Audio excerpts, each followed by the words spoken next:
اعوذ باللہ من الشیطان الرجیم بسم اللہ الرحمن الرحیم۔ آئی فار اسلام دیکھنے والے تمام معزز سامعین کو محبتوں بھرا سلام۔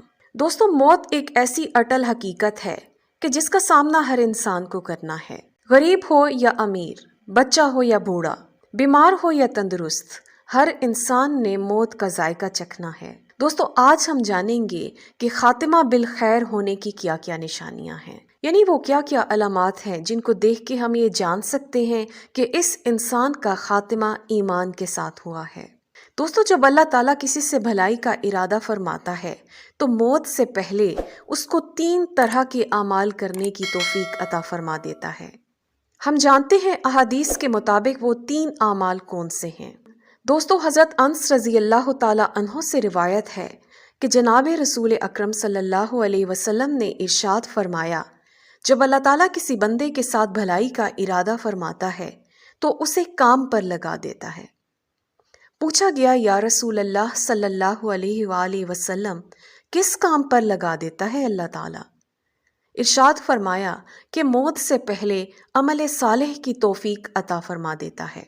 ایک اور موقع پر آیا ہے کہ رسول اللہ صلی اللہ علیہ وسلم نے ارشاد فرمایا، جب اللہ تعالیٰ کسی بندے کے ساتھ محبت کرتا ہے تو اسے شہد کی مانند بنا دیتا ہے۔ عرض کیا گیا، اسے شہد کیسے بنا دیتا ہے؟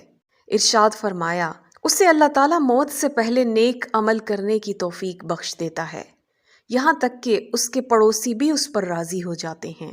ایک تیسرے موقع پر حضرت عائشہ صدیقہ رضی اللہ تعالی عنہا سے مرفوعاً روایت ہے کہ جب اللہ تعالیٰ کسی بندے کے ساتھ خیر کا ارادہ فرماتا ہے تو اس کے مرنے سے 1 سال قبل ایک فرشتہ اس کے پاس بھیج دیتا ہے جو اسے برائی سے روکتا ہے اور نیک راہ پر ڈالتا ہے، یہاں تک کہ اچھے وقت پر اس کی موت واقع ہو جاتی ہے تو لوگ کہتے ہیں کہ یہ بندہ بہت مبارک وقت پر مرا ہے۔